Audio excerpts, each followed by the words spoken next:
Hi again, guys. I've had a request from a viewer for a tutorial on the Fisher cube here, so let's get this scrambled up and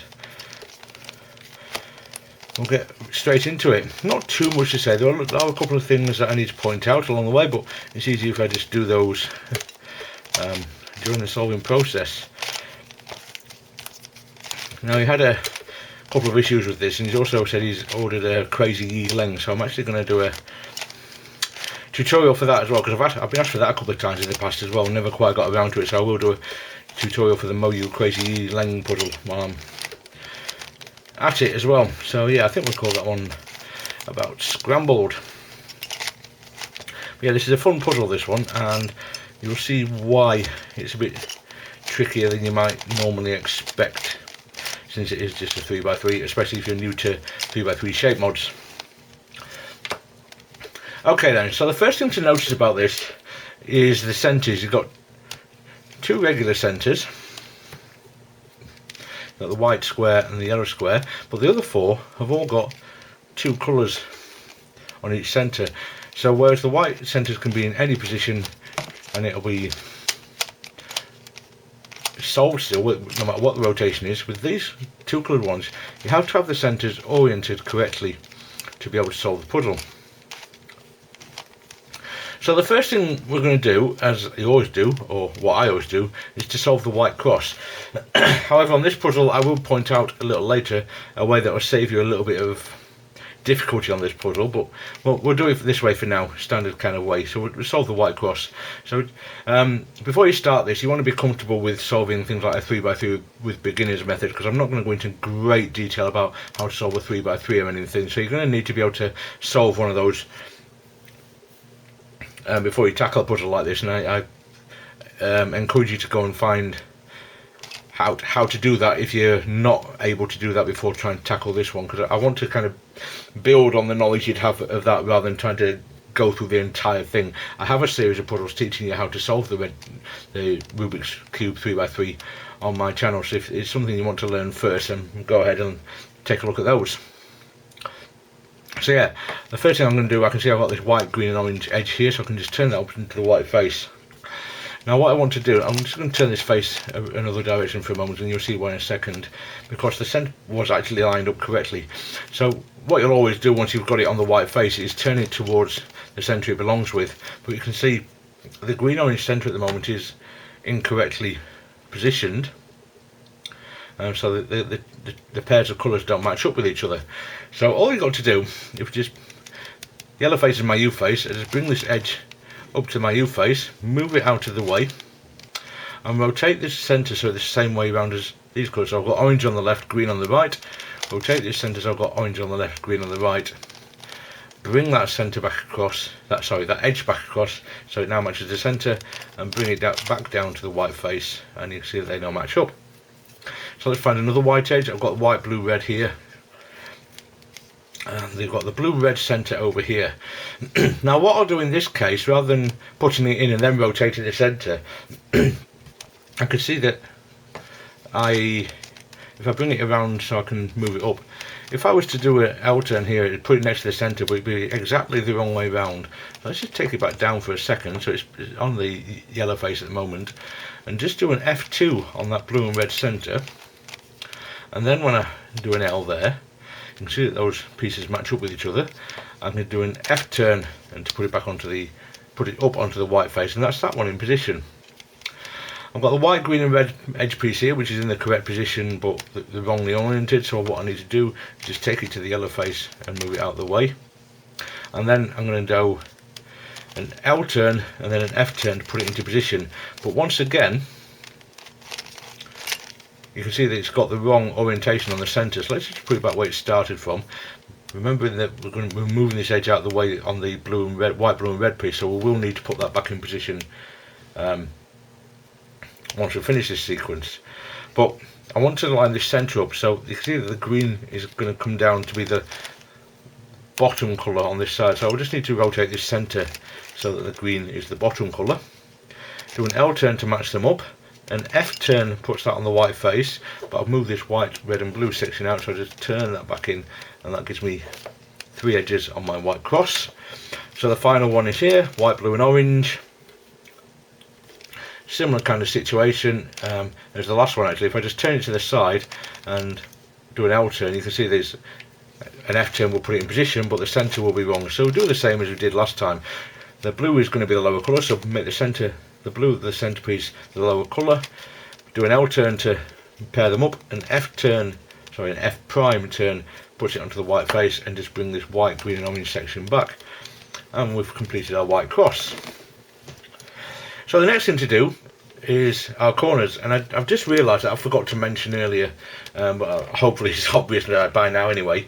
The kind of house-shaped pieces are our edge pieces, which means that the triangular pieces are actually our corners.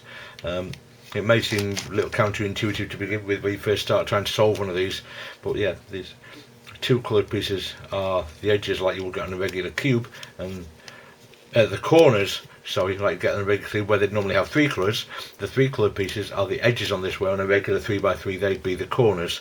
So yeah, that takes a little bit of getting used to when you first start trying to solve one of these. So all I'm going to do is beginner's type methods, where I'm inserting all the corners on my white face next. So I've got my white green corner piece here, it's below the position it belongs in, so just doing R prime, D prime, but obviously that's not the correct orientation, so we'll just take it past the spot where it needs to go and do an R to put it back, a D to put it under the position where it belongs again, and once again do an R prime, D prime, R, and that inserts it. Red and white is in the right position but the wrong orientation, so just do R prime, D prime, R, D, R prime, D prime, R, D to rotate it, so that's simple enough. And then got a white orange down here.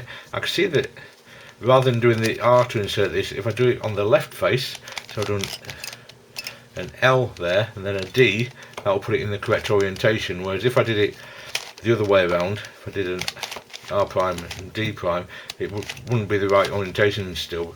But if I do it on the left face, it will go in first time, so it's just a little bit of time saving. You could certainly insert it using the R move instead.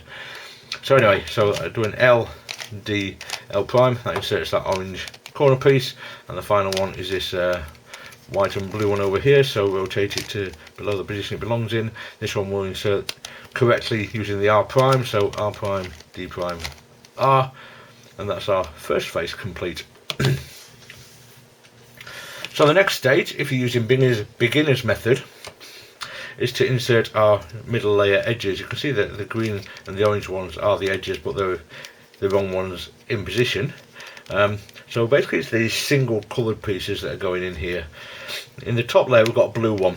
Now the thing to note at this point is if you're used to using beginner's method, here you would use something like R prime, U prime, R prime, U prime, R prime, U, R, U, R, which does indeed put that blue in that position. However, the problem with that is it's also rotated to the centre.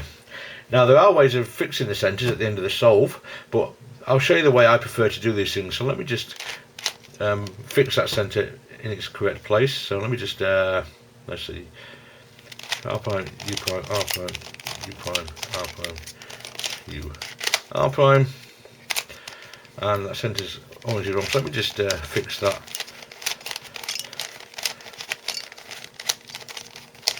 Centre and get it the right way around, and I've somehow taken a corner out. I don't know what I did there, but oh well, it doesn't matter, let's put that back in.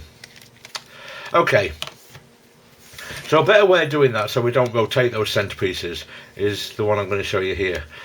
It's kind of like an F2L move, if you're familiar with speed cubing terminology.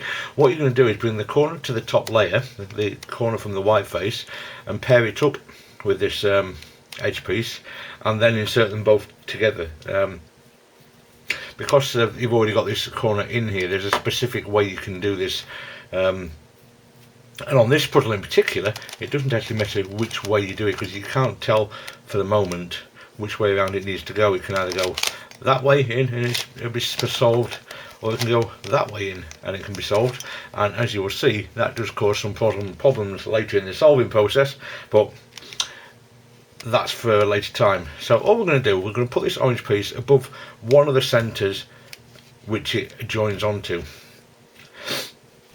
Now let's do all of these the same. So I'll start with it to the right of the position it belongs in. So it belongs here, and put it in the up face, but to the right of that position where it belongs. So over there. So you can imagine if I could do an F prime turn, that puts it in position, and from that position I'm just going to do a U prime turn to put it over here on the right hand side. And then all I do is an L prime, U, L, U, F, U prime, F prime.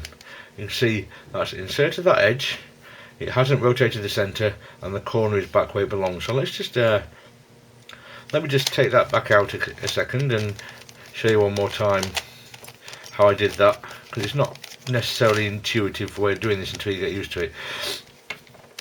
So I'm putting it over the kind of right hand side, the centre that's at the right of the gap it belongs in. So this is where it belongs, this is the centrepiece that's to the right of that position, and the edge that's going in is above that centrepiece. I'm then going to do a U-turn, U prime turn, to move it off to the right of that position it was in, and I do L prime, U, L. You can see that what's happened there is that white and orange corner piece has matched up with the edge piece, and they are next to each other in the top layer. I do a U again, an F, and a U prime, inserts those into where they belong, and the F prime brings it all back to the start position. So we just go around doing that with all the other edges. So we've got the green one here, so once again we'll put it to the above the centre that's to the right of the position where it belongs, and we'll make that our front face.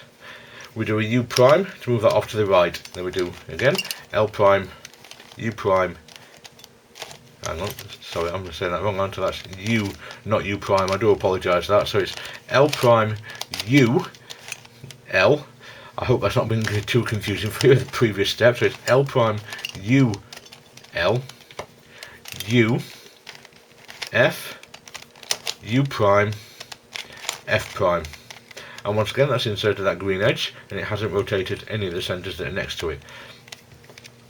But now we're in a bit of a tricky situation, because I haven't got any of the edge pieces in the top layer that are needed. The blue and red edge pieces are both in position but in the wrong position. But that's easy to fix, because all I've got to do is that algorithm I've just shown you on one of these edges sort of thing, and that will insert a random edge from the top layer in that position, and therefore move that one out at the same time. So we'll do the same thing again. So L prime, U, L, U, F, U prime, F prime. So I've got a random piece in there, and the red is now in the top layer, and we do the regular insertion method. So put it to the right of the position it belongs, use that as our front face centre, do a U prime to move that red off to the right hand side, and do the algorithm. So L prime, U, L, U, F, U prime, F prime. So we've got the red one in position now, and that's also moved out our blue edge piece into the top layer ready to be inserted as the final one. So once again, put it above the centre that's at the right of the position we want. We do a U prime, no we don't, yes we do, yes, U prime, I don't know why I'm getting confused with my U's today. And the algorithm one last time is L prime, U, L, U, F, U prime, F prime. And you can see we've got our first two layers completed. Now at this point you would normally move on to completing your yellow cross by orienting your centres, sorry, your edges. But as you can see, we've actually got an issue there, because normally you'd have either 0, 2 or 4 edges correctly oriented. On this, as the look would have it, which is what I wanted, we've got just one oriented correctly. This is a parity situation. I'd just like to point out to the person that messaged me, I don't want to make you feel silly or anything, but the person that messaged me to ask for this tutorial, it's actually called parity, not parody. You see this confusion quite a bit. I think it's something to do with the strange way that Americans say the word parity. That's P-A-R-I-T-Y. It's a mathematical term. It's not parody, but the Americans kind of pronounce that spelling as parody, so people get confused with what the word is, but it is parity, P-A-R-I-T-Y. Basically what's happened is, well, let me just explain how you approach this if you come across this situation, because you're not going to come across it on this puzzle if you solve a lot of shape mods. You're going to see it numerous times. So when you come across a situation like this, when your cube is basically in an unsolvable state, you cannot ever just orient 3 separate edges. So you have a look around the puzzle to see what might be causing this. Now, as I said, the edges earlier, actually, the edges, you cannot see which way round they need to go. And what's happened here is you've got an odd number of edges incorrectly oriented, or oriented differently from the state they started in, but because they're only one colour, you can't see which way around they need to be oriented. So all you can do is put them in and see what situation it leaves you in. Now, the person that asked me for this tutorial has also asked me if there's a way to avoid this, and the answer is no. Because you can never determine which way around these need to be oriented, there's no way to know which ones you've got wrongly oriented while solving the puzzle. So I think it's a 50-50 chance of reaching this situation. Having said that, don't be scared of parities. They are a fun thing to solve. Finding out what's causing it and figuring out how to fix it is all part of the fun of these shape mods. You should embrace the parity, seriously. I'm not trying to be condescending or overly excited about these. You should embrace parity situations because they are an extra challenge. There's something else you've got to figure out on top of your regular 3x3 solve, and it's what makes these shape mods as much fun as they are, as far as I'm concerned. So always find them enjoyable and find figuring out what it could be that's causing it to be enjoyable as well. It could be corners you got identical, it could be edges you got identical, it could be edges you can't tell the orientation of, it could be corners you can't tell the orientation of. All these things can cause these parity situations that seem to give you an unsolvable cube. So please don't be afraid of them. All you've got to do is look around the puzzle to see what kind of pieces you've got that can be swapped or inserted in a way that you can't determine whether it's correct or not, and all you've got to do is sort that out. So in this situation, when you've got the wrong number of edges oriented correctly, so you can't ever actually reach the proper yellow cross at this point by using the normal algorithms, that means that there must be other edges on the puzzle somewhere that are incorrectly oriented.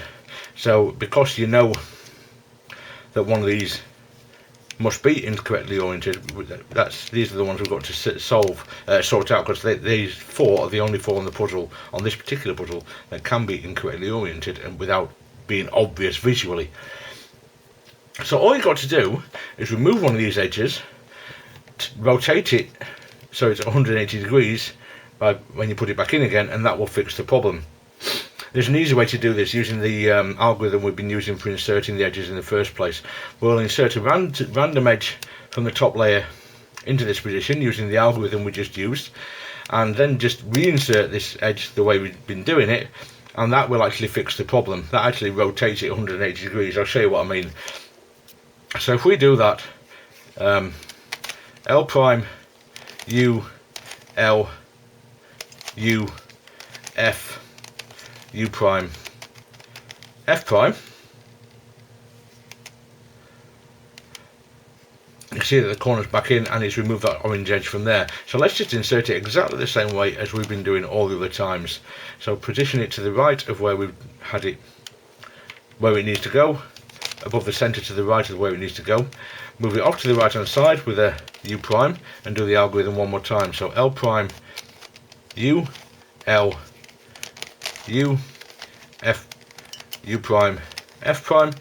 Everything's back in, the centres are all correct, and you can see that we now have two edges oriented correctly on the top face, and therefore the cube is now in a solvable state.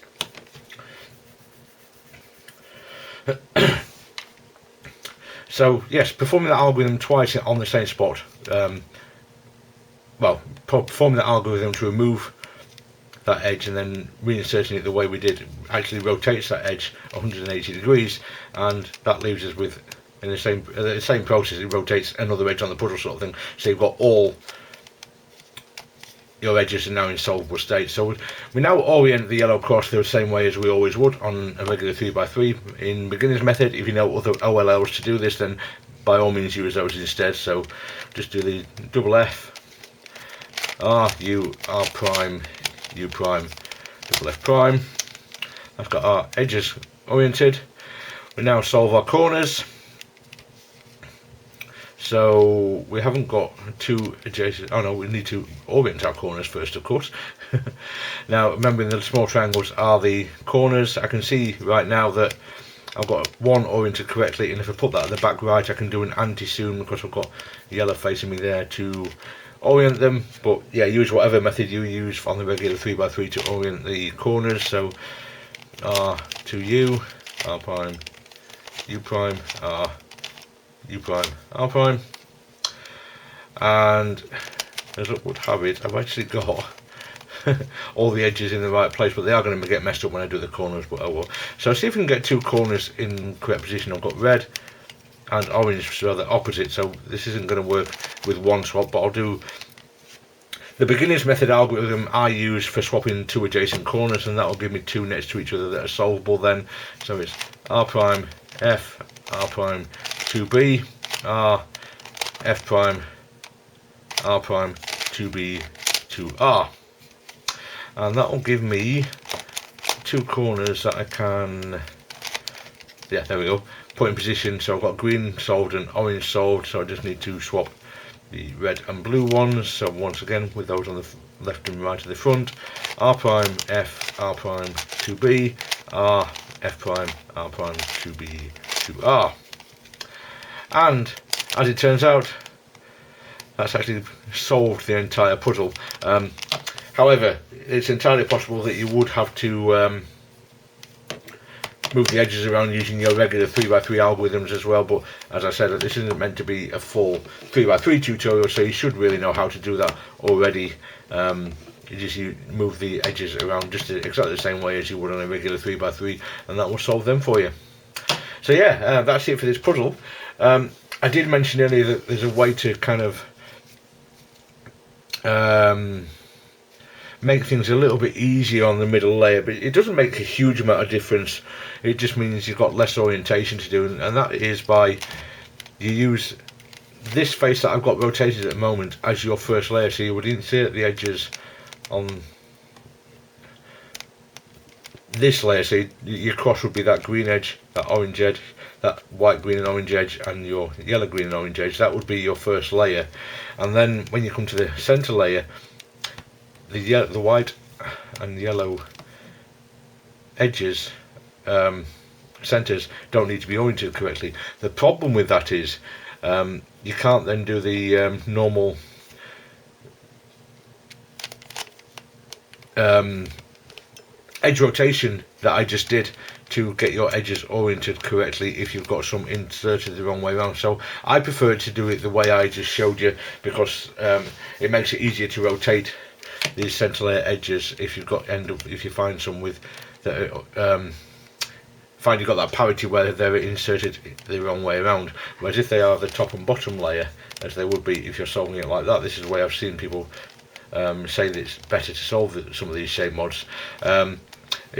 It's trickier to rotate them. It's not hugely difficult or impossible or anything, but it's trickier. So I prefer to do it the way I've just shown you. Alright then guys, that's it for this video. Thank you very much for watching, and I will see you next time. Take care now.